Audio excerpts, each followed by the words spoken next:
Sê vir die oor. Ons almagtige Vader, Abba Jahoua, ons kom na U in Jesus naam, ons kom sê vir U dankie vir U woord, my Vader, vir U woord wat hard is, my Vader, wat alles verpletter en die waarheid oopmaak, my Vader, dat die Gees delf vir die dieper en suiwer goud, my Vader, in Jesus naam alleen. Amen.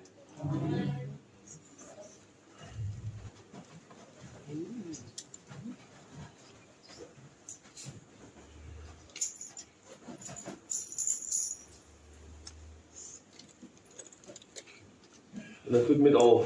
Yep. Een bietjie van 'n hoofpyn, maar ek's alright. Goeie kom weg met dit. Ja. Goeie kom weg. So, of julle net die skrif te gee. Vandag maar 'n moeilike boodskap. Vroeër die week dat ek het 'n boekmerk in my Bybel waar ek dan elke dag gaan lees ek so van daar af. En vroeër die week lees ek in Jeremia en ek lees die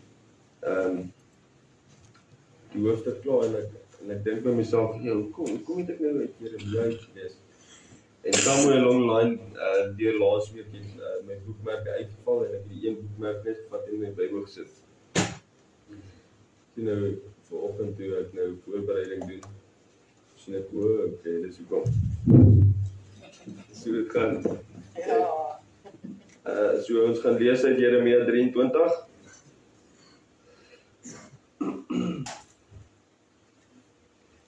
En kyk, ek moet ook sê dat ek is 'n persoon wat ook maar in tye myself wil regverdig. Nee, ons is mos maar mens verkeerd is. Ons moet obviously soos verkeerd is dit erken. En so, nou die woord wat vanoggend uitgaan is bietjie maar hard, is moeilik. En ek dink dit is ook hoekom God my maar met 'n limited time tyd geseën het om voor te berei sodat ek niks kan verander nie. Want kyk, baie keer as iemand wat hier voor moet staan en leer en jy moet 'n harde woord bring, dis moeilik, dis nie maklik nie. Want jy weet wat hard. Okay, so Jeremia 23. Dan is Levitikus 8.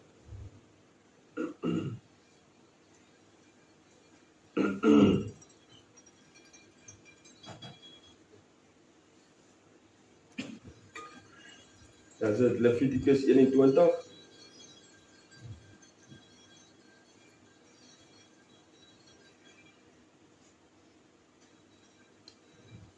Dan is dit Psalm 24, verse 3 en 4.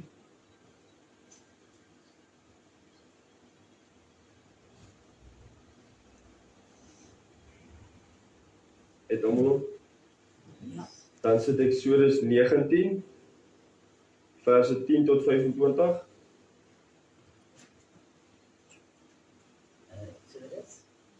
Eksodus 19.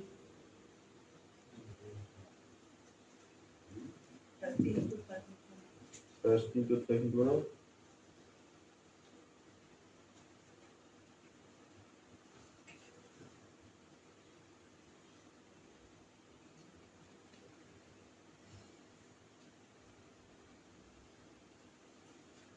Dan is dit Markus 7, 1 tot 23.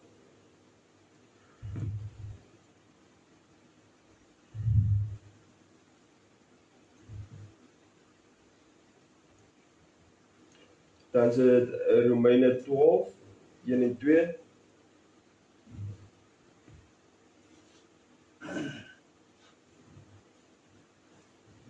Het almal? Dan het ons 1 Johannes 1 vanaf vers 8 tot 1 Johannes 2 vers 2.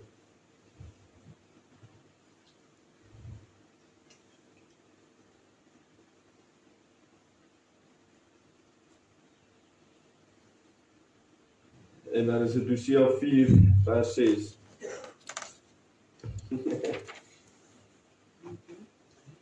Wat lagpad so daar. Ek dink in hierdie tyd moet ons almal daarom at least so 4 vers 6 Ja. op ons kop uitken.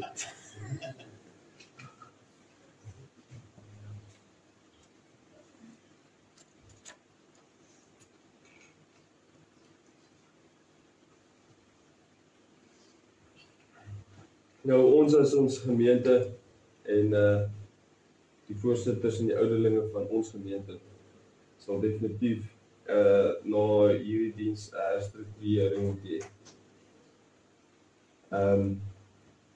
Ons sal na die diens is ons maar net maar is of verstaan na die diens. En dan sal ons net met ons kerkraad as ons nou Woensdag. dan sal ons dit net bespreek daarna. Oor hoe en wat en so. Okay.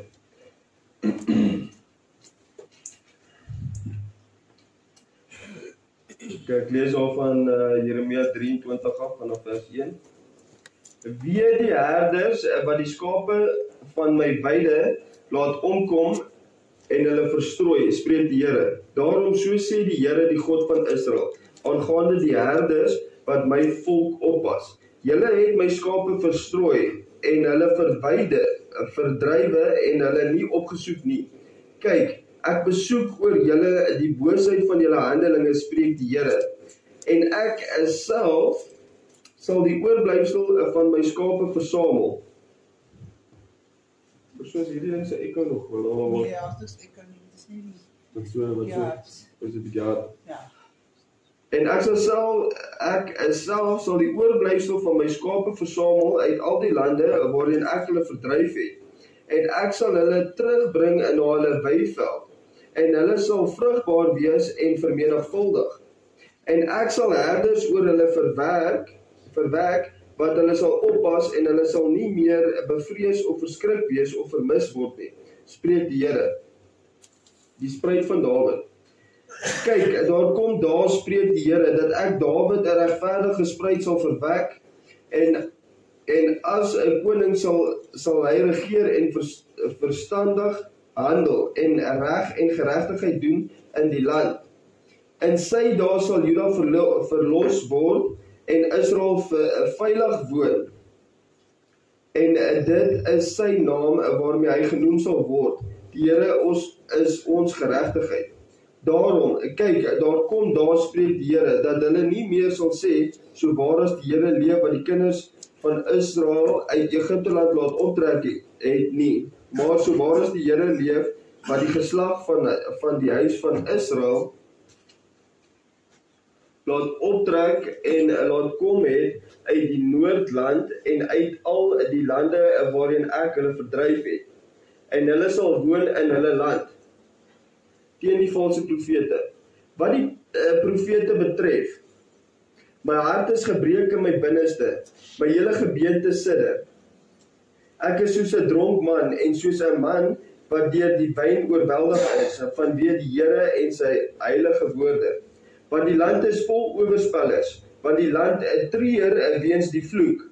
Die weivelde van die woestyn verdor, ja, waar hulle na strewe is sleg, en waar hulle krag in soek onreg. Want profeet sowel as priester is goddeloos. Selfs in my huis het ek hulle boosheid gevind, spreek die Here. Daarom sal hulle weg vir hulle wees soos kleierige plekke in die donkerheid.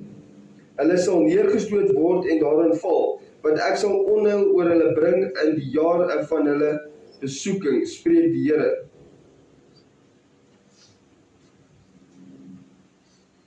Onthou net maak nie gou hierdie 2 versies op, nee, dan maak julle net 'n nota daarvan.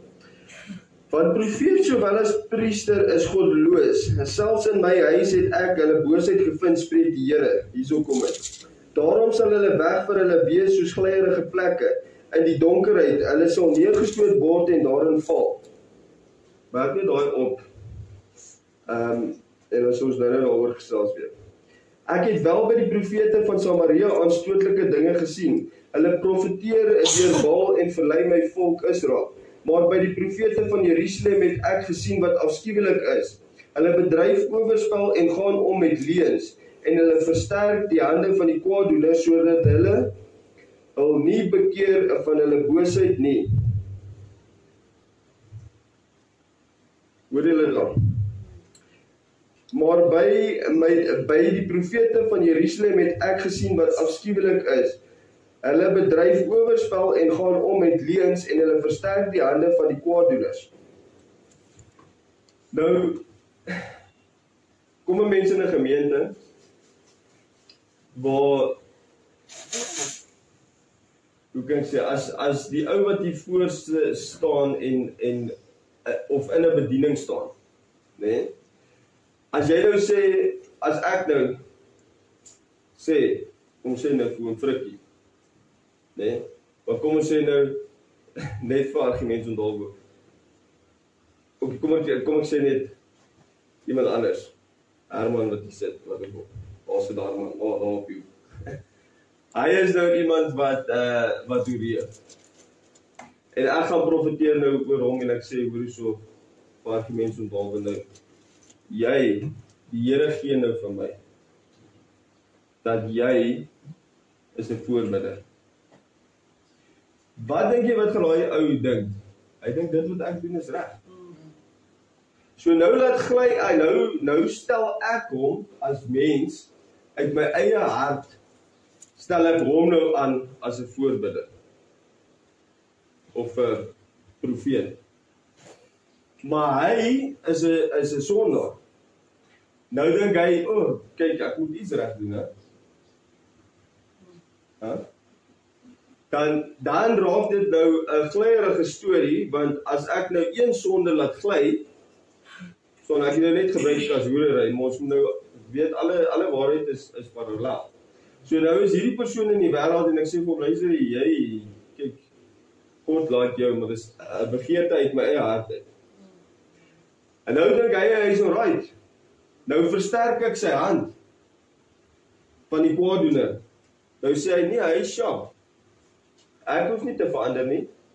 Nou kom hy, nou sê hy 'n voorbidder in 'n gemeente. Nou wat sê die ander mense? Nee, maar kyk, daai ou reën.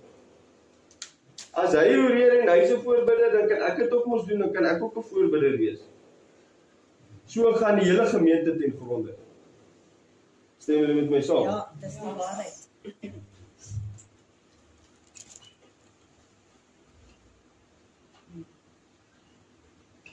Dan op die ou einde van die dag ontneem ons daai persoon die begeerte om homself te verbeter. En dan volgens gaan almal ten gronde.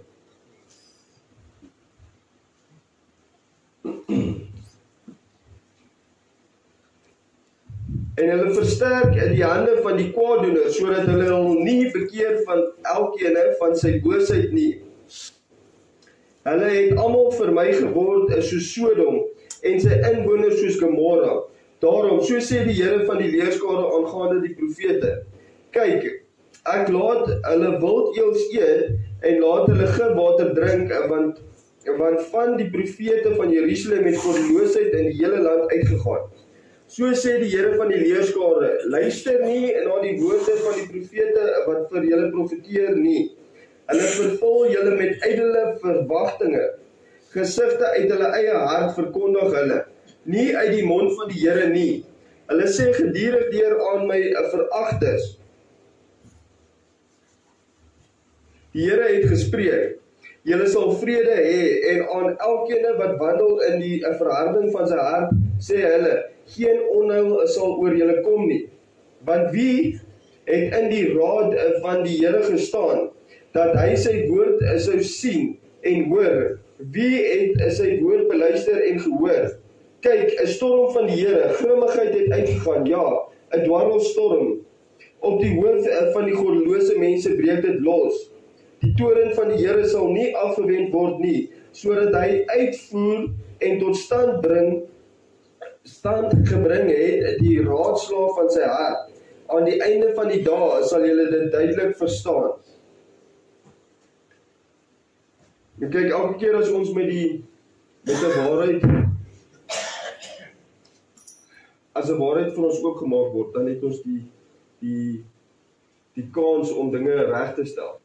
Anders sal al hierdie oordeel kom en dan op die ou einde van die dag, wanneer in die laaste dag, dan sal ons eers besef. So wanneer die waarheid, Pastoor JP sê altyd, kyk, dat 'n mens sal die koninkryk van God met geweld aangryp. En dit is hoe ons dit moet doen, met alle waarheid. Ek het die profete nie gestuur nie, tog het hulle geloop. Ek het nie met hulle gespreek nie, tog het hulle geprofeteer. Maar as hulle in my raad gestaan het, moet hulle my volk, my woorde laat hoor en hulle terugbring van hul verkeerde weg en van die boosheid van hulle handelinge.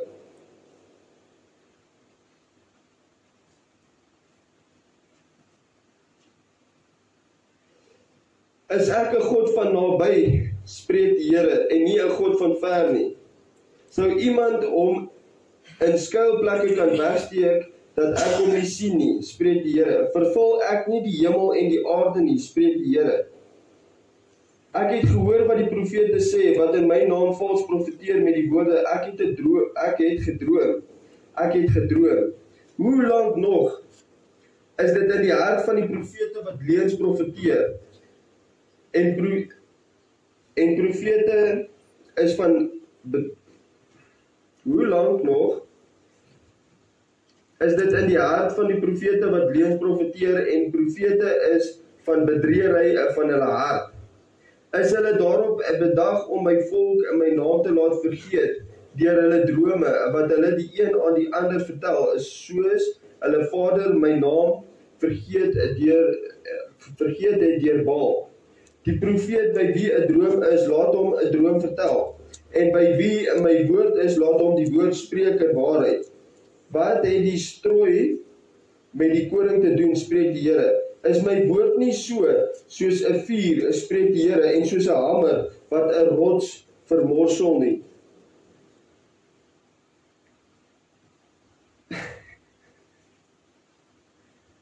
Sien, die ding is, as 'n woord jou waarlik slaan, of as God se woord waarlik uitkom, dan verpletter hy jou. En is moeilik. Is nie, is 'n soetsappige storie, alles is alright altyd nie. Is nie. Pastoor JP het ook altyd so gesê, en ek sien dit. Nog nooit is al 'n profeet uitgestuur om te sê, dit is so nice. Ek het dit nog nie gelees nie. Profeet is uitgestuur om vir jou te kom en vir jou te sê, luister hier, pas op. Bekeer van die verkeerde weer en kom op die regte plek. Daarom kyk, ek het dit teen die profete, spreek die Here, wat my woorde steel, die een van die ander.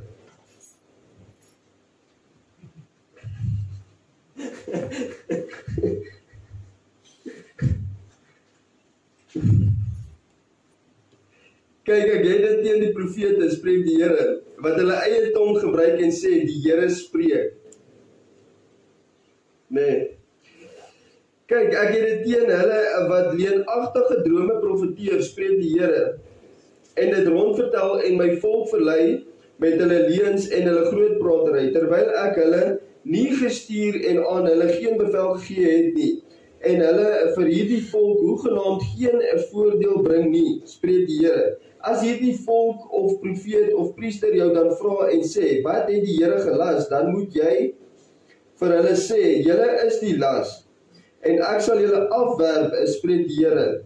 En wat betref die profeet, of die priester, of die volk wat sê, die Here het gelas, oor die man en oor die huis sal ek besoeking doen. So moet julle sê, elkeen vir sy naaste en elkeen vir sy broer. Wat het die Here geantwoord en wat het die Here gespreek? Maar van die Here het gelas, mag julle nie meer melding maak nie. Want vir elkeen sal sy eie woord die las wees, dat julle verdraai die woorde van die lewende God, van die Here van die leerskare ons God. So moet jy aan die profeet sê, wat het die Here jou geantwoord en wat het die Here gespreek? Maar as julle sê die Here het gelas, daarom so spreek die Here, omdat julle hierdie woorde sê. So moet jy aan die profeet sê, wat het die Here jou geantwoord? En wat het die Here gespreek? Maar as julle sê, die Here het gelas, daarom so spreek die Here, omdat julle hierdie woorde sê, die Here het gelas, alhoewel ek na julle gestuur het, en met die woorde, julle mag nie sê, die Here het gelas nie. Daarom, kyk, ek sal julle sekerlik ophef, en julle, saam met die stad, wat ek aan julle en julle vaders gegee het, van my aangesig af wegwerp. En ek sal julle ewige smaad oplê, en 'n ewige skande, wat nie vergeet sal word nie. Nou pastoor JP sê altyd, kykie, jy sê die Here het met jou gespreek, wat het jy sy selfoonnommer, jou WhatsApp? So, is daar iets wat jy weet, wat ek nie weet nie. Maar kyk, as 'n profeet na jou toe kom met die woord, en hy sê vir jou, die Here het gesê, hierso, hy las nou nie meer aan nie, maar hy openbaar aan jou, wanneer jy die tyd insit, om hom te soek, en om te lees en te leer. Is ek reg? Is ek verkeerd? Profeet het sonder die woord voor die kom staan. Hy moet dit wat hy sê staan. In die woord.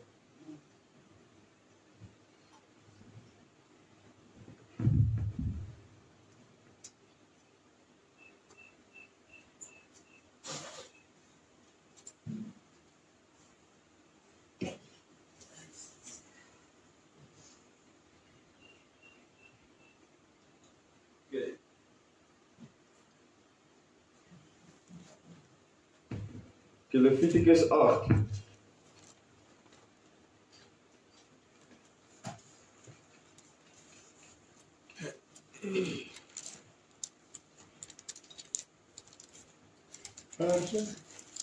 Kan jy julle hoofstuk lees?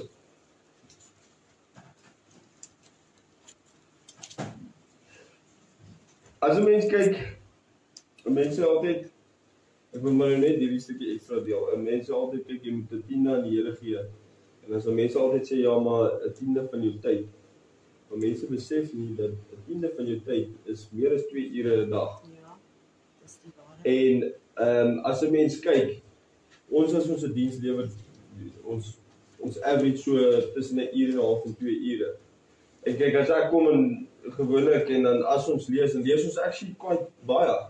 Want in 5 minute gaan ons die hele boodskap lees. En ons gaan nog woorde gee daaroor. So eintlik as 'n mens gaan tyd insit, dan moet mens eintlik baie meer tyd insit.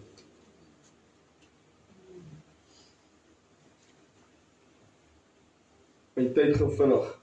Tyd gaan vinnig, maar 'n mens kan baie doen in 5 minute. As ek so kan sê. Okay. Verder het die Here met Moses gespreek en gesê, neem Aaron en sy seuns saam met hom, en die klere en die salfolie en die sondofferbul en die 2 ramme en die mandjie met die ongesuurde koeke, en versamel die hele vergadering by die ingang van die tent van samekoms. En Moses het gedoen soos die Here hom beveel het, en die vergadering het bymekaar gekom by die ingang van die tent van samekoms. Toe sê Moses aan die vergadering, dit is die saak wat die Here beveel het om te doen. En Moses het Aaron en sy seuns laat naderkom en hulle met water gewas. Daarop het hy hom die rok aangetrek en hom met die gordel gegord en hom die mantel aangetrek.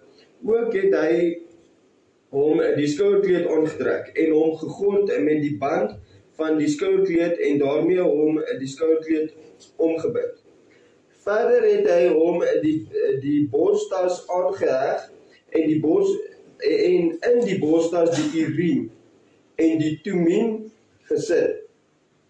En hy het die tulband op sy hoof gesit en aan die tulband aan die voorkant die goue plaat, die heilige kroon bevestig, soos die Here Moses beveel het. Toe het Moses die salfolie geneem en die tabernakel en alles wat daarin was gesalf en geheilig. Merk net daai op. Toe het Moses die salfolie geneem en die tabernakel en alles wat daarin was gesalf en dit geheilig. En hy het daarvan 7 maal op die altaar gesprinkel en die altaar gesalf en al sy gereedskap met die waskom en die voetstuk om dit te heilig. Daarna het hy die salfolie op die hoof van Aaron gegiet en hom gesalf om hom te heilig. Ook het Moses die seuns van Aaron laat naderkom en hulle die rokke aangetrek en hulle gegord met die gordel. En hulle die misse omgebind soos die Here Moses beveel het. Daarop het hy die sondofferbul laat aankom en Aaron en sy seuns het hulle hande op die kop van die sondofferbul gelê. En Moses het dit geslag en die bloed geneem en daarvan met sy vinger rondom aan die horings van die altaar gestryk. En die altaar ontsondig, maar die oorige bloed het hy aan die onderkant van die altaar gegooi. So het hy dit dan geheilig deur daar versoening voor te doen.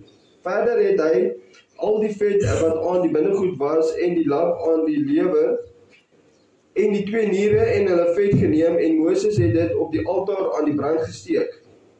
Maar die bul met sy vel en sy vleis en sy mis het hy binnekant die laar met vuur verbrand soos die Here Moses beveel het. Daarop het hy die brandofferram laat aankom en Aaron en sy seuns het hulle hande op die kop van die ram gelê. En Moses het dit geslag en die bloed rondom teen die altaar uitgegooi. Hy het ook die ram in stukke verdeel en Moses het die kop en die stukke en die vleis aan die brand gesteek, maar die binnegoed en die pote het hy met water gewas. En Moses het die hele ram op die altaar aan die brand gesteek. Dit was die brandoffer as lieflike geur. En vuuroffer was dit aan die Here, soos die Here Moses beveel het. Daarop het hy die ander ram, die wyding ram, laat aankom. En Aaron met sy seuns het hulle hande op die kop van die lam gelê. En Moses het dit geslag en van die bloed geneem en dit aan die regter oorlel van Aaron en aan die duim van sy regterhand en aan die groot toon van sy regtervoet gestryk. Moses het ook die seuns van Aaron laat naderkom en van die bloed van hulle regter oorlel en aan die duim van hulle regterhand en aan die groot toon van hulle regtervoet gestryk. Daarna het Moses die oorige bloed rondom teen die altaar uitgegooi. En hy het die vet geneem met die vetstert en al die vet wat aan die binnegoed was en die lap aan die lewer en die 2 niere en hulle vet en die regterbout. Ook het hy die mandjie met ongesierde koeke wat voor die aangesig van die Here was, 1 ongesierde koek geneem en 1 oliebrood koek en 1 platkoek. En hy het dit op die stukke vet en op die regterbout neergesit. En dit alles op die hande van Aaron en die hande van die seuns gelê en hy het dit as beweegoffer voor die aangesig van die Here beweeg. Daarop het Moses dit uit hulle hande geneem en dit op die altaar bo op die brandoffer aan die brand gesteek. 'n wydingoffer was dit as lieflike geur, 'n vuuroffer aan die Here. Verder het Moses die bors geneem en dit as beweegoffer voor die aangesig van die Here beweeg. Van die wydingsram het dit aan Moses as deel toegekom, soos die Here Moses beveel het. Moses het ook van die salfolie en van die bloed van die altaar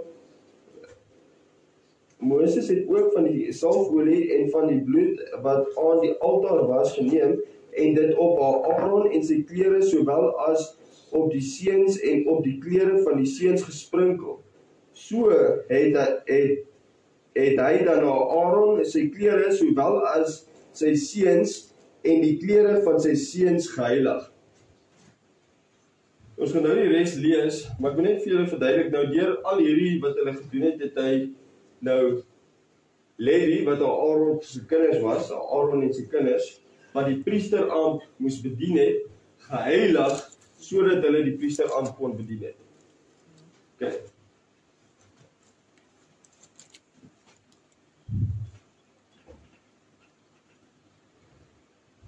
Toe sê Moses aan Aaron en sy seuns, kook die vleis by die ingang van die tent van samekoms en eet dit daar met die brood wat in die wydingsmandjie is, soos ek beveel en gesê het. Aaron en sy seuns moet dit eet, maar wat van die vleis en die brood oorbly, moet julle met vuur verbrand.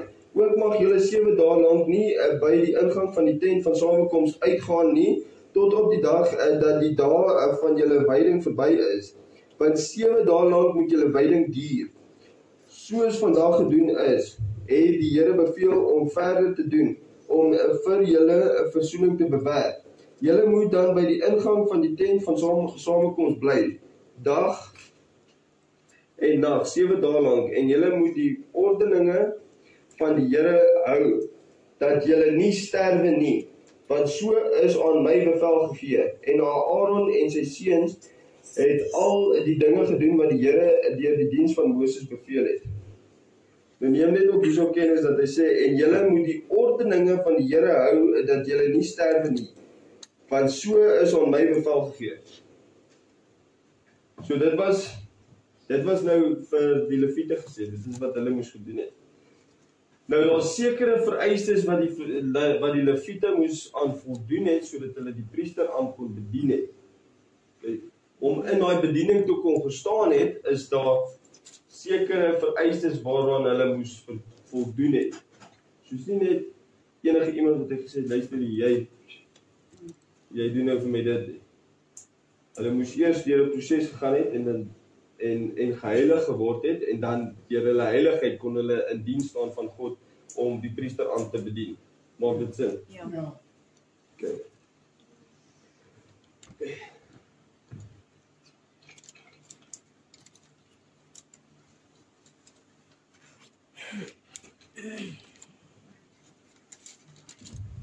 Okay, Levitikus 21.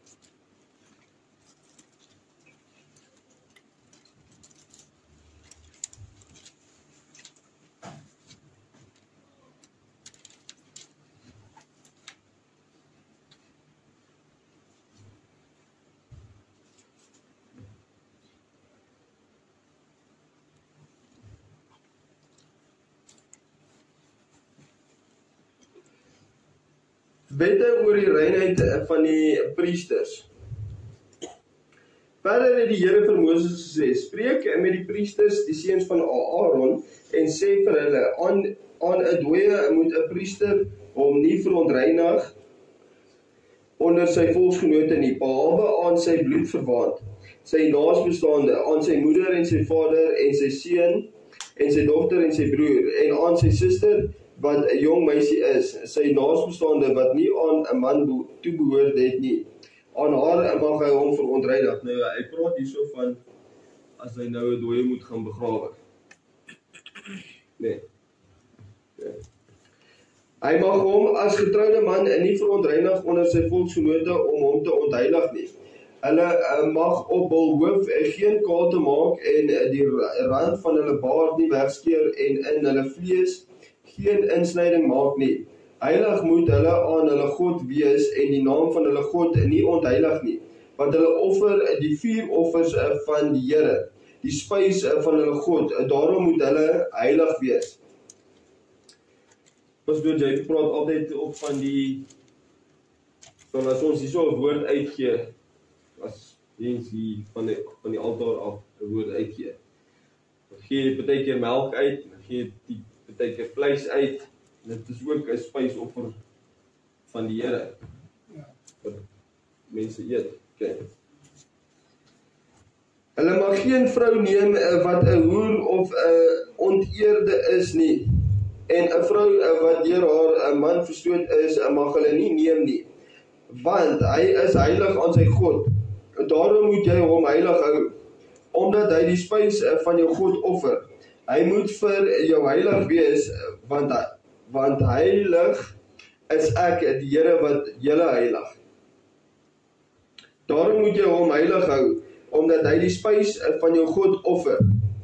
Hy moet vir jou heilig wees, want heilig is ek, die Here wat julle heilig.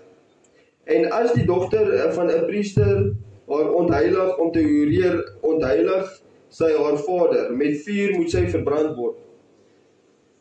Nou hoor julle eintlik hoe ernstig is hierdie saak. Dis nie 'n ligtelike ding nie, nee. En die priester wat die hoogste onder sy broers is, op wie se hoof die salfolie uitgegiet is, en wat as priester aangestel is om die klere aan te trek. Hy mag sy hare nie laat loshang en geen skeure in sy klere maak nie. En hy mag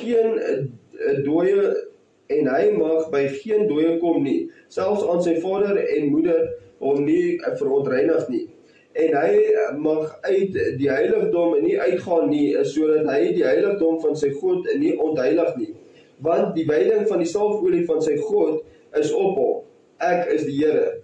En hy moet sy vrou in haar maagdelike staat leen, 'n weduwee of een wat verstoot is, of 'n onteerde of 'n hoer.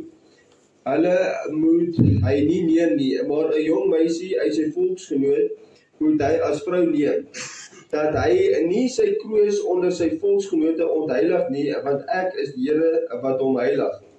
Nou kroos meen kinders. Dat hy nie sy kroos onder sy volksgenote ontheilig nie, want ek is die Here wat hom heilig. Verder het die Here met Moses gespreek en gesê, spreek met Aaron en sê, niemand uit jou nakommelinge in hulle geslagte, aan wie 'n liggaamsgebrek is, mag nader kom om die spys van sy God te offer nie. Dus soos hy 'n liggaamsgebrek gehad het, mag hy nie die spys geoffer het nie. Want niemand aan wie 'n liggaamsgebrek is, mag nader kom nie. 'n blinde of 'n lamme, of een wat in die gesig vermink is, of iemand by wie 'n liggaamsdeel te lank is, of iemand wat 'n been of 'n arm gebreek het, of wat 'n boggel het, of uitgeteer is, of 'n vlek in sy oog het, of aan 'n skurfte of uitslag ly, of 'n gebreklike skaamdeel het. Geen man uit die nageslag van Aaron die priester aan wie 'n liggaamsgebrek is, mag nader kom aan die vuuroffer van die Here om die vuuroffer van die Here te offer nie. 'n liggaamsgebrek is aan hom. Hy mag nie nader kom om die spys van sy God te offer nie. Wat die spys van sy God aangaan, hy mag van die hoogheilige en heilige gawes eet. So hy mag van dit eet. Hy mag dit nie geoffer het nie. Nee. Ja. Maar hy mag nie na die voorhangsel gaan en na die altaar nie nader kom nie, omdat die liggaamsgebrek aan hom is, dat hy my heiligdom nie ontheilig nie, want ek is die Here wat hulle heilig. En Moses het dit aan Aaron en sy seuns gesê en aan hulle al die kinders van Israel. Ek weet nie hoekom was dit so nie, maar dit is so. Dit is maar so. So ek kan dit nie uitlos nie, dit is wat al geskryf is. Ja. Dit is wat dit is. Okay, Psalm 24.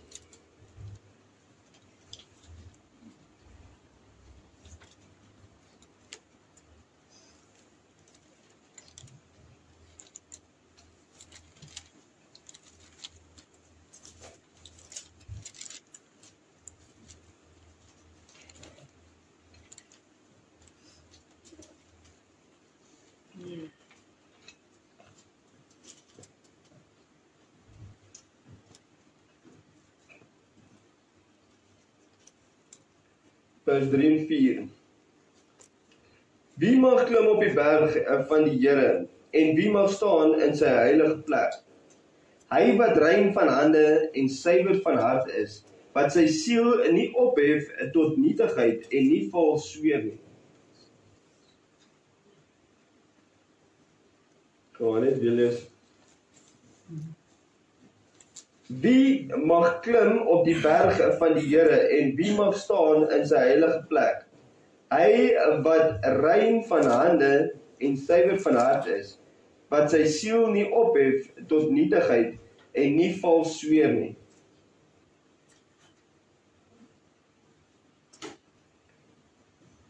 Eksodus 19.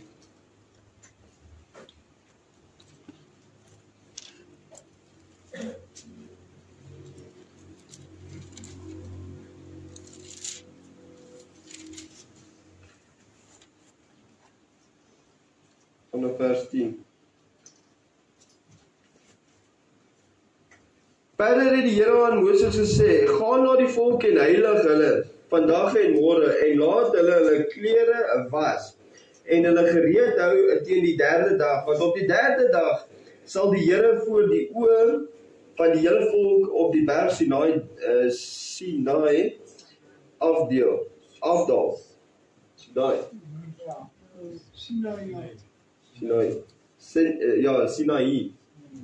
dit klink beter net.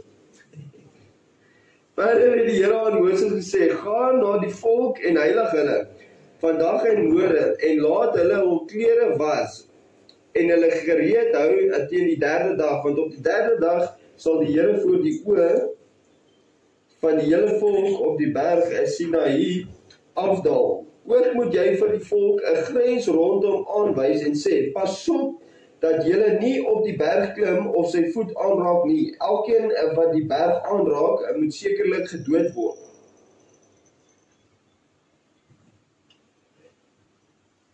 Geen hand mag hom aanraak nie, maar hy moet sekerlik gestenig of sekerlik met 'n pyl geskiet word.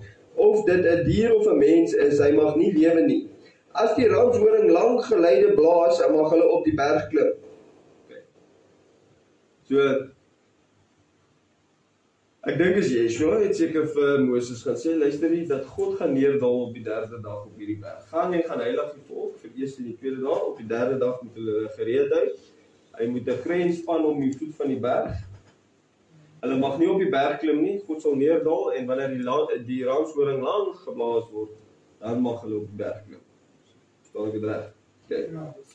Toe het Moses van die berg af en na die volk gegaan en die volk geheilig en hulle het hul klere gewas. Neem net kennis dat hy sê dat hulle moes eers geheilig geword het. Nee.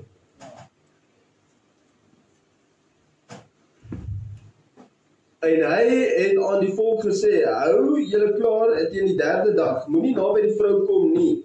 En op die derde dag, toe dit môre was daar 'n donderslag en blitse en swaar wolk op die berg en die geluid van 'n baie sterk bassein, sodat die hele volk wat in die laar was gebeef het.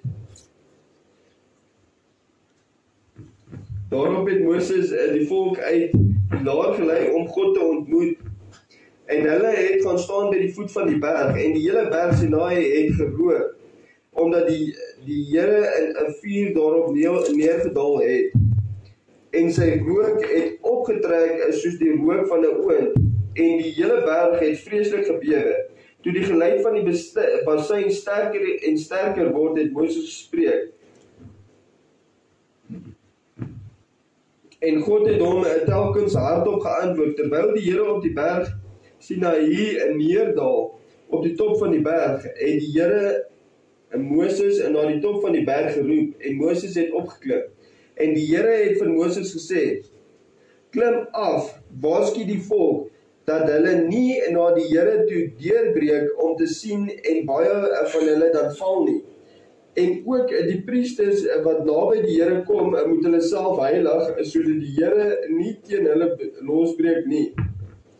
Toe het Moses die Here geantwoord, die volk kan nie op die berg Sinai klim nie, want u het ons self gewaarsku en gesê, baken die berg af en heilig dit. Daarop sê die Here vir hom, gaan heen, klim af, dan moet jy en Aaron saam met hom opklim. Maar die priesters en die volk mag nie deurbreek om na die Here toe op te klim nie, sodat hy nie teen hulle losbreek nie. En Moses het na die volk toe afklim en hulle dit aangesê.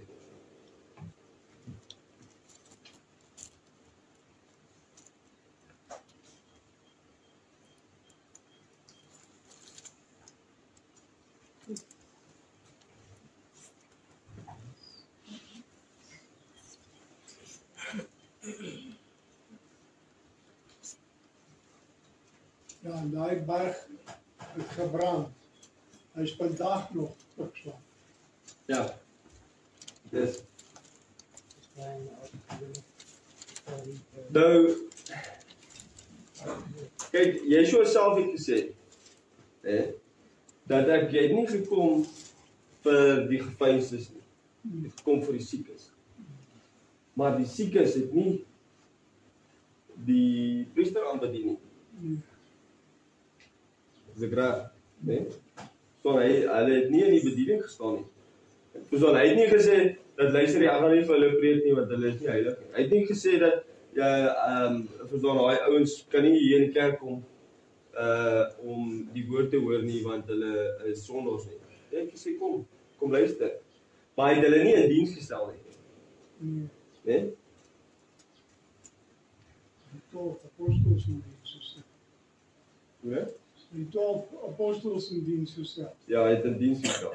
En natuurlik van hulle was vissermanne, sekerlik gevloek soos matrose voor hulle tot bekering gekom het. Hulle was vissermanne. Ek meen Matteus was 'n tollenaar. Ja. Ek glo nie hy was 'n tollenaar nadat hy geroep was nie.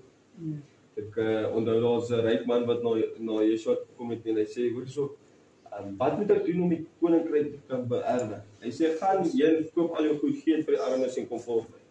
Dis hoe die 12 disippels hom gevolg het. Natuurlik wie was Lukas was 'n dokter geweest. Kyk, ons vat vanselfsprekend dat Matteus was 'n tollenaar, maar hy was 'n staatsman. Hy was nie iemand die wat hom daar het. So was Lukas. Kyk. Lukas het maar tyd gehad. So mense nog dokter. Dit was Hannes se profesie. Hannes. Johannes. Sy, Ja, hy was 'n apostel, hy was 'n visser. ja, hy was Hy was 'n hy en sy broer, Simeon. Altyd is Ja, dus dat was niet deel van de 12 geweest. Je zult zien dat, alhoewel het evangelie van Lucas is. Lucas is om te jou om die handelen. Hij heeft handelen. Okay. Maar hy was nie deel van die 12 nie. Wat jy sê. Ja, dat was geen nou dan samensteller geweest. Dus wij tot de kern komen. Dat teken van de kern komen. Maar hy het eers die bediening ingetree aan handelen. Nou, doelbaar. En so word Matteus. Ja. So net so op die heiliging daarvan waar wat ons nou meer geopenbaar word. Jy mag nie die duiwel wees, hoor nie. Jy moet die Here nie. Amen. Amen. Wil ek net die vra wat rook. Nee, as julle dan nou net julle sigarette sal buite die kerk hou. Ons wil hierdie goeders reg kry. Want as ons nader tot God, dan moet ons onsself heilig. So die wat saam met ons ry, los daar in die bakkies, ons ry dit toe. Maar as ons nou van hier af vorentoe wil gaan, wil ons asseblief dit reg doen. So die wat rook, so julle het julle eie stryd waarmee julle stryd. As ons dan nou nader tot God, ons nader die tabernakel, laat ons onsself heilig voordat ons hier inkom. Ja. Okay, Markus 7.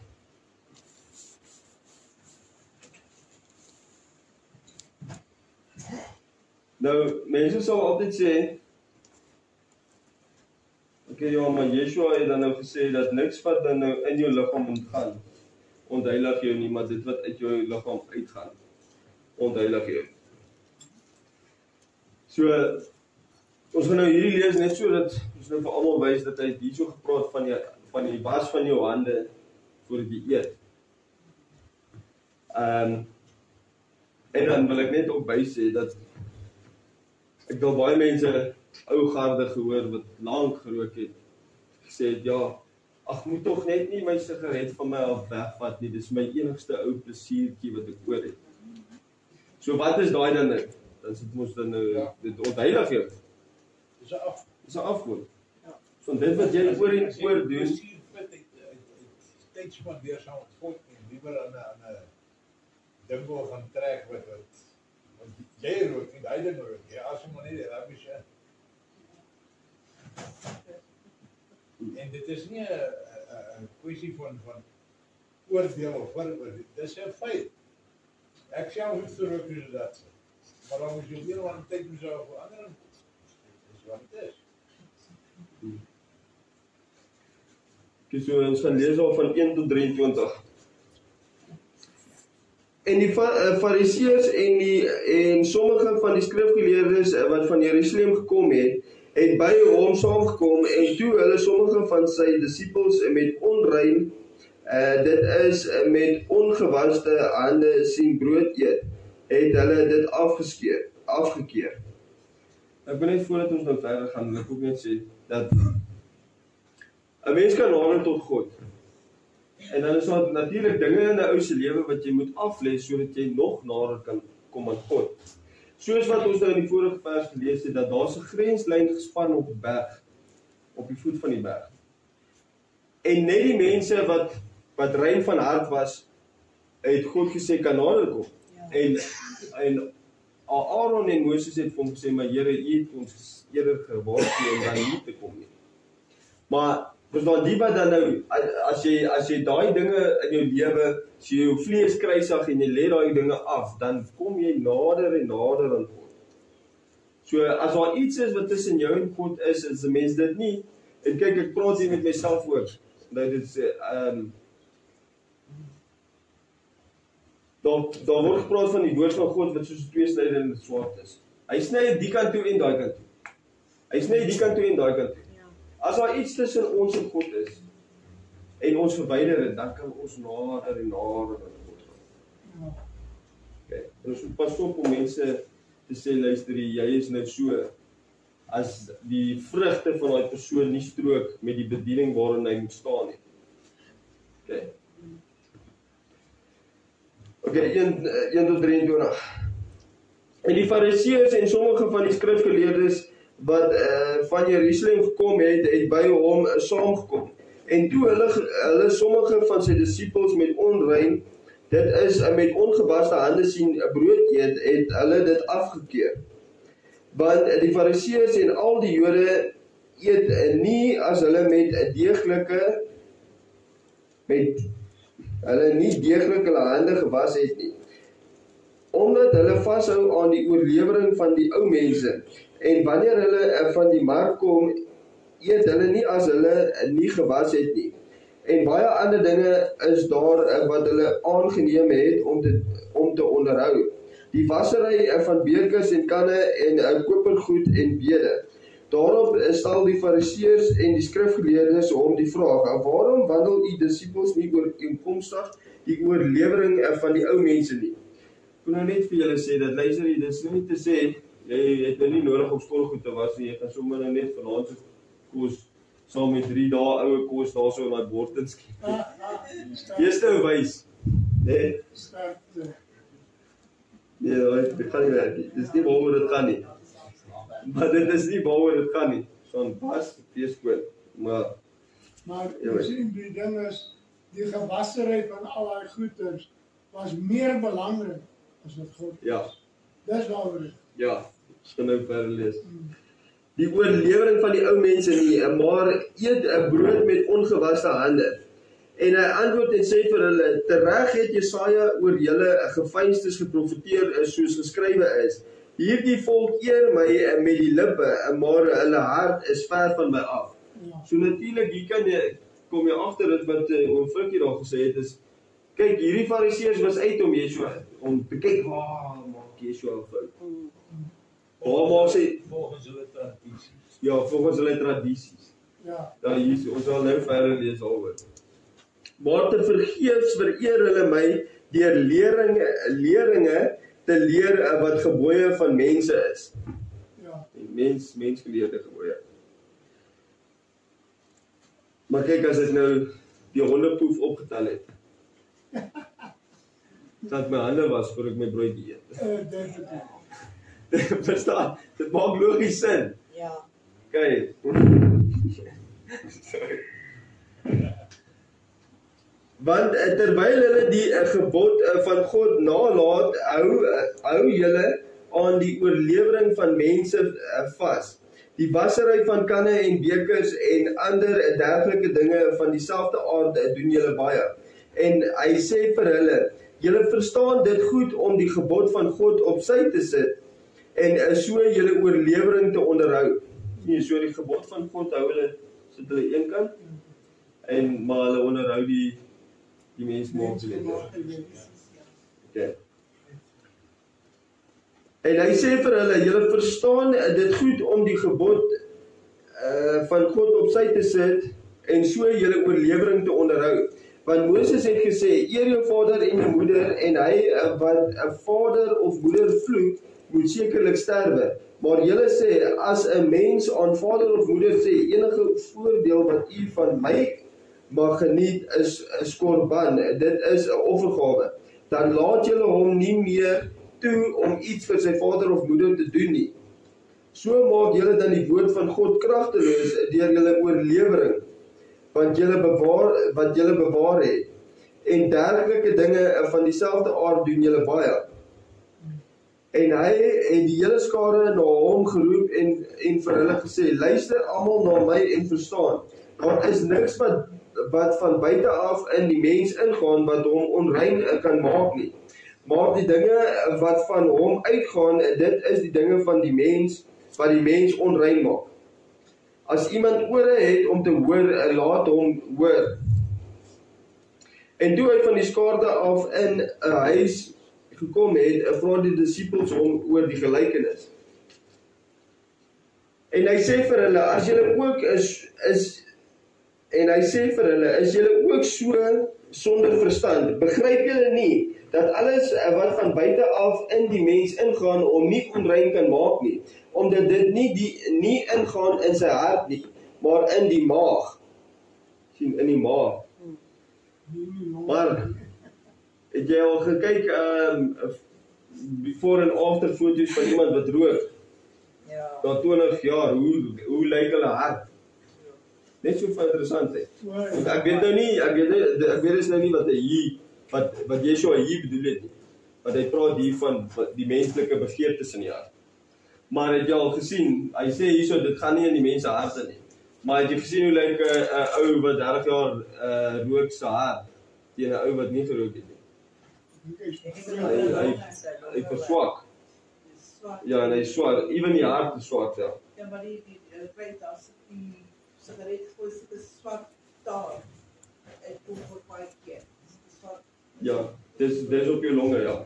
Maar even, gaan kyk het 'n bietjie, even die hart, jy kan sien hoe verouderd die hart van mense wat rook. 'n medische interessantheid, dat die hart het meer grys weefsel as die brein. Alhoewel jy probleme oplos met jou brein, onthou nie jou brein, word die besluite van die hart af, die setel van God. Dis die setel van God. Want kyk het op, dis waar.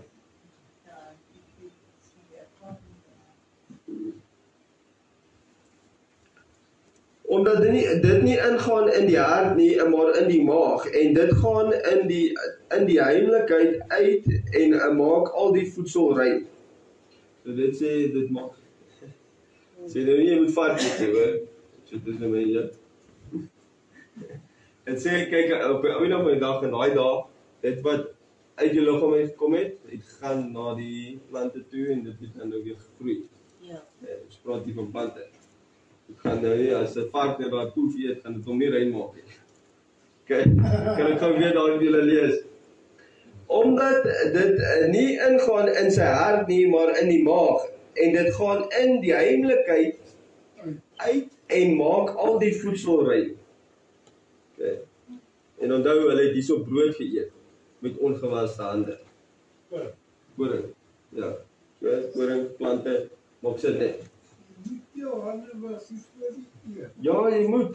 Anders word jy siek. Ja, kiemme. Ja. As jy werk, dan wil jy iets nie. Dan moet jy jou hande was. Ja. Seep. Met seep, né? Ja. En hy sê, wat uit die mens uitgaan, dit maak die mens onrein. Want van binne uit die hart van die mense kom die slegte gedagtes, egbreek, hoerery, moord, doewery, hebsug, diewery, hebsug, boosheid, bedrog, losbandigheid, afguns, lastering, hoogmoed, dwaasheid. Al hierdie booshede kom van binne uit en maak die mens onrein. Ja. Okay.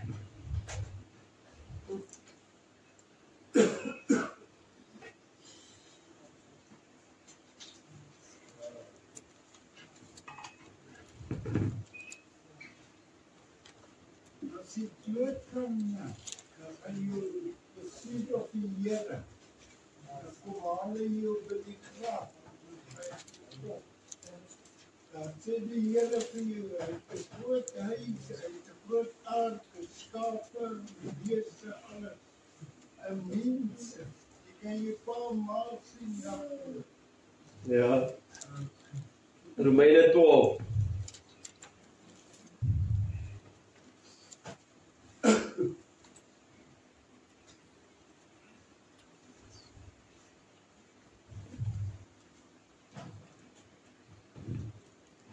Vers 1 en 2. Ek vermaan julle dan, broeders, by die ontferming van God, dat julle jou liggame stel as 'n lewendige, heilige en aan God 'n welgevallige offer. Dit is julle redelike godsdienst. So wat meen jy met redelike? Ek meen ten minste. Nee, en dit is nie onredelik om at least dit as 'n vereiste te hê nie. Nee. En word nie aan hierdie wêreld gelykvormig nie, maar word verander deur die vernuwing van julle gemoed, sodat julle kan beproef wat die goeie en welgevalle en volmaakte wil van God is. 1 Johannes 1 vers 8.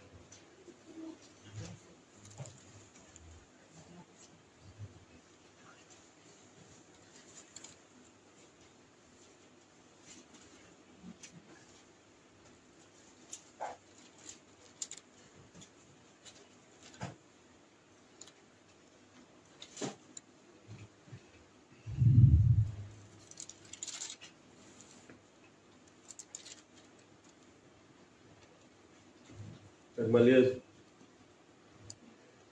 As ons sê dat ons geen sonde het nie, mislei ons onsself en die waarheid is nie in ons nie. As ons sondes bely, hy is getrou en regverdig om ons die sonde te vergewe en ons van alle ongeregtigheid te reinig.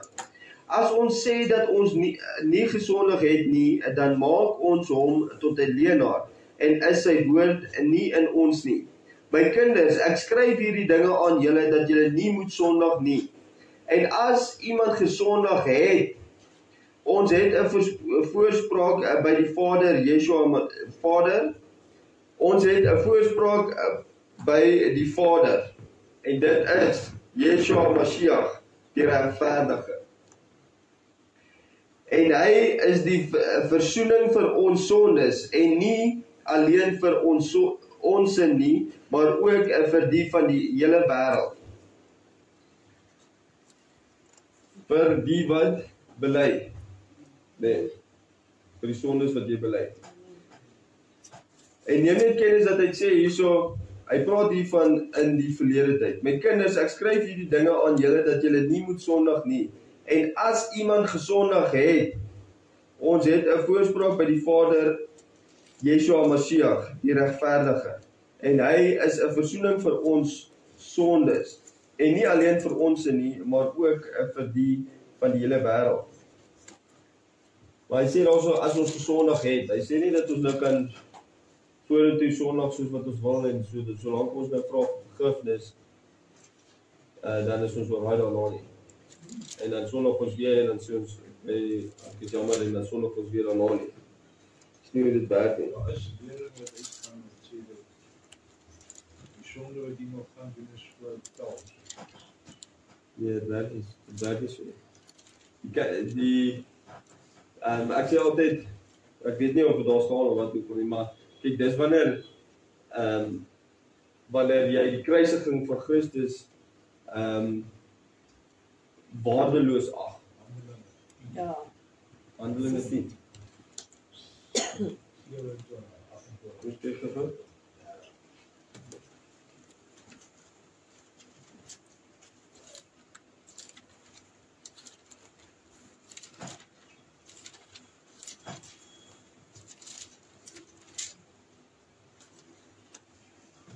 Wat is vers? 27. En onderwyl hy met hom spreek, gaan hy binne en vind baie wat vergader het. En hy sê vir hulle, julle weet dat dit is ongeoorloof is vir 'n Joodse man om met iemand van ja, is Handelinge 10. Ekskuus Hebreërs. Ekskuus.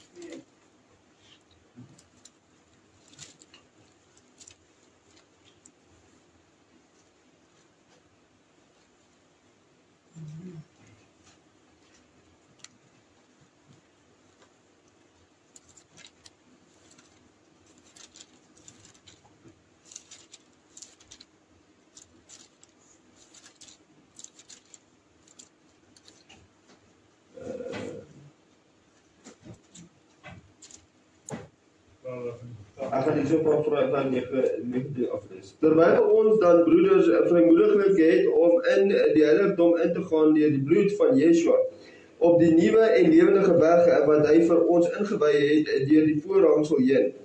Dit is sy vlees en ons 'n groot priester oor die huis van God het. Laat ons toetree met 'n waaragtige hart in volle geloofsversekerheid, die harte deur besprinkeling gereinig van 'n slegte gewete en die liggaam gewas met rein water. Laat ons die belydenis van die hoop onwankelbaar vashou, want hy wat dit beloof het, is getrou. En laat ons op mekaar ag gee om tot liefde en goeie werke aan te spoor, en laat ons onderlinge byeenkoms nie versuim soos sommige die gewoonte het nie, maar laat ons mekaar vermaan en dit des te meer naarmate julle die dag sien naderkom.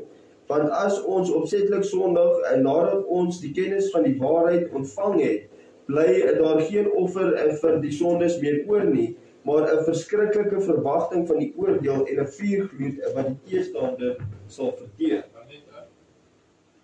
As iemand die wet van Moses verwerp het, sterf hy sonder ontferming op die getuienis van 2 of 3.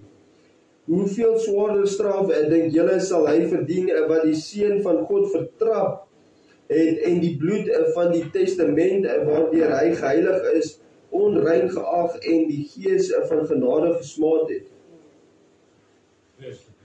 Ja. Ja.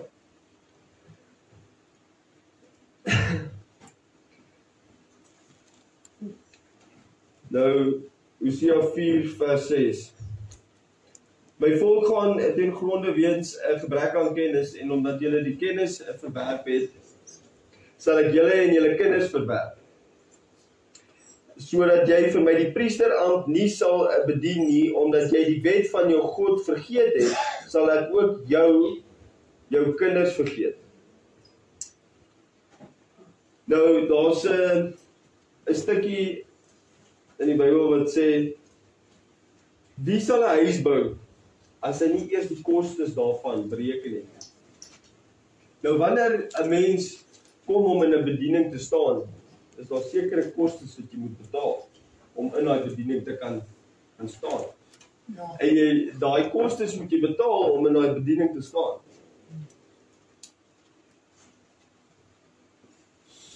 Iemand gevra, enige iets bylas of iets sê, nie bylas nie. Ja. Wat is daai kostes vir iemand om in bediening te staan? Jy moet vlees kruisig. Die vlees kruisig, passing gebed, heilig maak. Alles wat ons vandag gehoor het. Jy moet wandel in die verordeninge van God om in die diens te staan Ja. van enige een van die bedieninge wat God aan mense toevertrou. Ja. Dit sê nie dat as jy 'n sondaar is dat jy nie kan tot God nader nie, Nee. maar daar is 'n grenslyn. Ja. Daar's kostes wat jy moet betaal sodat jy kan nader en nader aan God. En natuurlik, as 'n mens hier in 'n bediening staan, vir enigiemand wat in 'n bediening staan, is dit moeilik vir hom om te preek in 'n sonde waaraan hy self skuldig is. Ja. Dis so. Hoe sê jy vir hom, hy luister, jy kan nie dit doen nie, hy sê, maar jy doen dit en jy staan daarvoor. So as jy goed genoeg is om in diens van God te staan, is ek ook goed. Klikkie.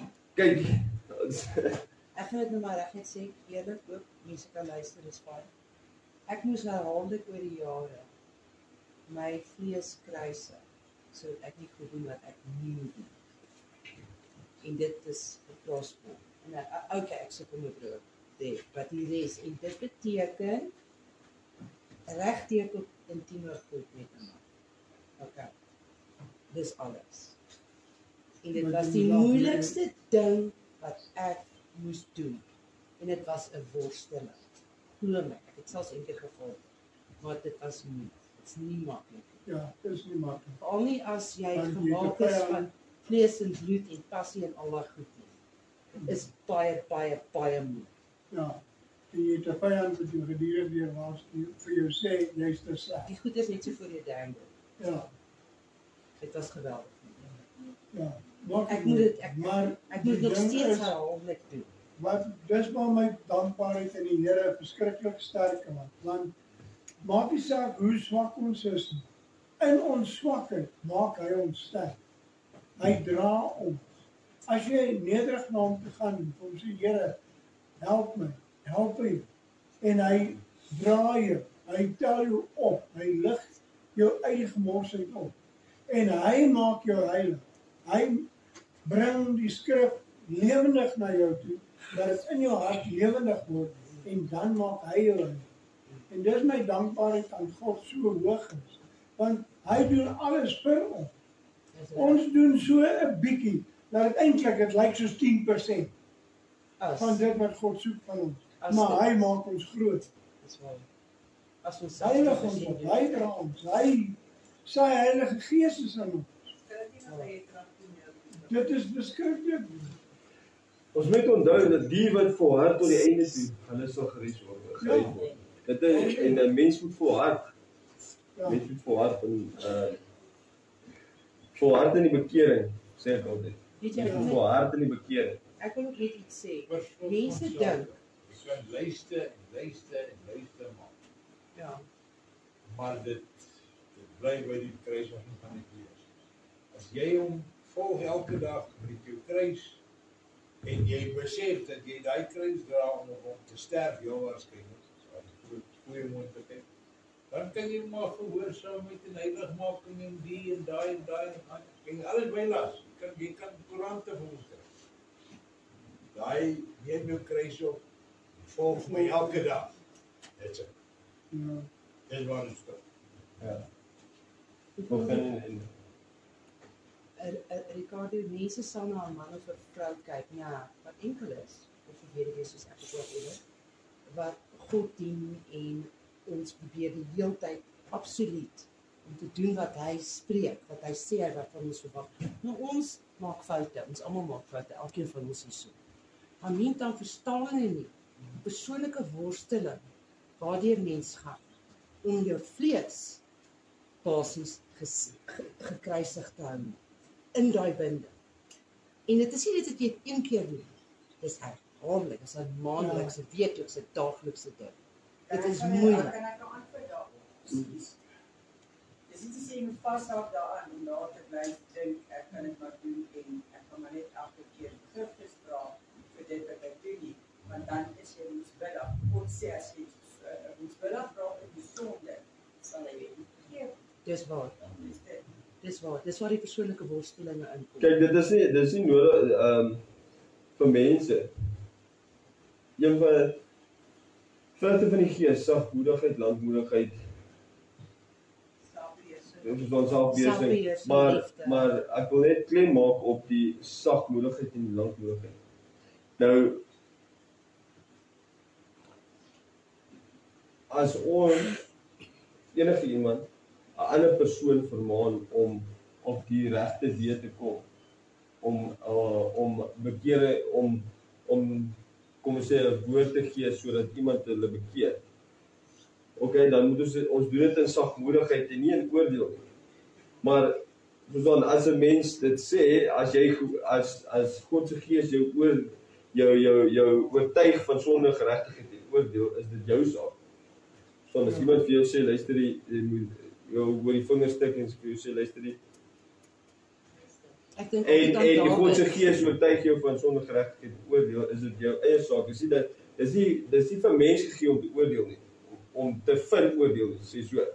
Maar 'n mens moet oordeel om te sê, luister jy, wat is reg en verkeerd, aangaande dit wat in die woord staan, of in die skrif staan. En God se Gees sal dit vir jou oopmaak in sy woord. Ek dink altyd Jy so moenie niemand judge nie, maar verstaan as jy vandag oor die vingers getik is, dan moet jy weet. Nog iets anders. Ek dink ook baie keer kyk ons na die dinge wat ons kan sien wat is verkeerd. Soos rook, soos hoerelei, soos those things that we can see. But we do forget that the certain things that you yourself can be as a person, and you hide it from the whole world that they don't see. Soos hoogmoed, dis baie gevaarlik. Hoogmoed. Ja. It's one of the things that you have to get rid of. You can't be, dis 'n sonde Dit is 'n sonde. om hoogmoedig te wees. Ja. And lots of people cover it up. Ja, dus God sê, is ek nie 'n God van naby nie. Ja. Vul ek nie die hele wêreld nie. Jy kan, verstaan, God se Gees bly hier binne jou. Ja, Jy kan niks vir hom wegsteek nie. jy kan niks. Yeshua het self gesê, al kyk jy net in begeer 'n vrou, dat jy klaar 'n egbreek gepleeg. Ja. Daar staan nog geskrywe, weet jy nie dat 'n egbreker nie in die koninkryk van God in sal kom nie? Ja. Sien so, hy ken jou binneste, jou alles wat jy weet, alles, verstaan, alles. So Janie sê altyd, ja, verstaan, sê daai vrees want sy kry daai begeerte om te rook. Daar sê dit klaar. Word verander deur die vernuwing van jou gemoed, want gelukkig openbaar die Gees aan haar, luister, hierdie is nie reg wat ek nou bedink nie. So God oortuig jou van sonde, geregtigheid en oordeel, en dan is dit in jou hande weer om te gaan jou brein te gaan vul met dit van ewige lewe en dit van die wêreldse dinge af te skei. Want hoe voller jy jouself maak met die woord, hoe skoner en skoner word jy, soos my vrou wat nou dag daai storie vertel het, die ou pastuur, die kind by die kan water. En wat die kind vra hom, luister nie, maar oupa, hoekom lees jy altyd dieselfde boek? Hoekom lees jy nie ander boeke nie? Hoekom lees jy altyd dieselfde boek? Oupa sê vir hom, luister, vat hierdie kan, gaan haal vir my water af. Gaan haal water, kom terug, kan is leeg. Buite 'n gaatjie in. Stuur weer die kindjie, hoor jy, gaan haal weer vir my water, kom terug. Hy sê, oupa, maar dit help nie. Elke keer as ek hier kom, dan is die kan leeg. Hy sê, ja, maar die kan is skoner. Kom, want hy het die hele tyd water ingegooi. So, hoe voller en voller jy jou maak met die water, want, kyk, heel waarskynlik in die tyd waar ons by die huis kom, vandag het ons halfste van die goed verkeerd. Ja. So, dit is belangrik ook om die woord sê ook, bedink die dinge wat daar bo is. Het is belangrik om te gaan vanaand toe as ons huis toe gaan, of weer die week loop, om te gaan dink oor so, maar ja, kom ek dink 'n bietjie oor wat het die diens Sondag gegaan. Hoe gaan ons dit leer? Hoe gaan ons dit onthou? As ons nie die dinge van daar bo bedink nie. Want hier, as ons hierso kom en ons gee as ons 'n woord uitbring, as God ons geseën het met 'n woord en ons bring 'n woord uit, is dit dinge as ons daai dinge bedink ons die dinge wat daar bo is dit nie? En hoe meer ons daaraan dink, hoe meer sal ons dit leer en hoe meer moet dit vasmaak. As ek kom baie keer kry ons vir weke aan een waar die diens oor dieselfde ding gaan. Het julle dit al ervaar? So min of meer is anders, dis nie presies dieselfde nie, maar die opslotsom van sake is dit dieselfde ding. Heiligmaking. Is dit nie? En hoe meer as ons ek sê elke keer altyd so onthou dit as ek werk toe gaan En elke keer as ek werk toe gaan, dan leer ek net een nuwe ding.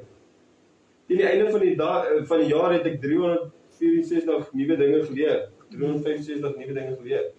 So, ja, soos 365 dinge wyser. Soos net een ding leer. So as 'n mens kan kom elke dag kerk toe, dan is ons dit aan die einde van die jaar, as ons daarom uit elke diens uit iets geleer het, dan het ons daarom 52 stappe nader gekom aan heiligmaking. Ja. Maak dit sin? Ja. Ons 52 weke in 'n jaar. Ja. Ja. Ja? En ek het spesifiek Ja. wat die saak van as ons kan nie sê ons doen daai wat se nou ons werk in ons lewe en ons doen dit uit onsself uit, want ons kan dit nie doen nie. So as ons nie God of die Heilige Gees toelaat om ons te help om ons te verander nie, want ons kan dit nie doen nie. Ons kan dit glad nie doen nie, ons is te swak. En hy sê vir ons in ons swakheid maak hy ons sterk. So ons kan dit nie uit ons eie mag uit doen nie. As ons dit ons eie wil doen, is dit moontlik. Ons moet hom toelaat om ons te verander. En ons moet sê, Here, ek kan nie meer nie dat u werk. Laat hy die werk doen in jou lewe. Ja. En totaal en alle oorgawe aan hom gegee. Ja. En dit is hoe jy ook leer om nederig te wees vir hom en hom te dien. Jy moet jou Here wees vir alles. Alles wat jy uit jou lewe uit wil hê. Jy sê, Here, ek wil hierdie ding nou uit my lewe uit doen. En ek gee oor aan God se Gees om dit vir my te help om dit te doen. Want dit is hy jou ook help om alles te doen. Ons kan rarig niks uit ons eie doen. Niks. Ja. Ek stem 100% saam. Maar mense moet pas op dat jy nie vir kom sê en sê, luister, ek het dit vir God gegee, maar ek doen niks omtrent daaromtrent nie. Want nou sit in God se hande. Want as dit kom by sonde, dan moet jy die stap vat. Ja. Ja. Jy moet nie in hoogmoed nie, want ek as mens is te swak. Verstaan? Hy sê, lean not on your own understanding, maar lean op God se wysheid. Lean op hom. So jy moet hom aanroep. En ja, natuurlik, jy moet saam werk. Maar as ek dit vir God gee, dan sal ek nou sê, ja, kyk, of hy red my nie, as hy my nie red nie, is dit sy skuld. Sien, hy moet pas op daarvoor. Jy moet die stap vat. Jy moet die werk insit. Jy moet die ploeg by die horings vat en jy sê, luister, nou ploeg ons.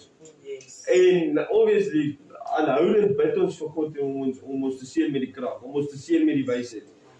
Om ons te seën met die Gees wat ons oortuig van sonde en geregtigheid en oordeel. Om vir my te sê, luister, kyk, as jy nou nie God se Gees moet aan my klop en vir my sê, luister, jy moet regkom, maar jy gaan brand in die hel. Verstaan, hy moet my seën daarmee, sodat ek kan wakker word, want ek is mens wat dwaaslik in die muur vas sal loop 10.000 maal en dan voor ek om die muur loop. Is dit net? Ja. Jy sê, Frikkie, hy is buite vir die huis, en dan bid ek ook in Frikkie. Sê ek vir die Here, ek bid vir almal, vir die Here. Ek sê vir die Here, help my. My sy is hier. So seer. Ja. Okay, net vir Elise vir my bid. Ja, ons sal weer bid, ja. Dan kom ons bid. Kijk, wat ek op die wil ek red af. Wat is dit?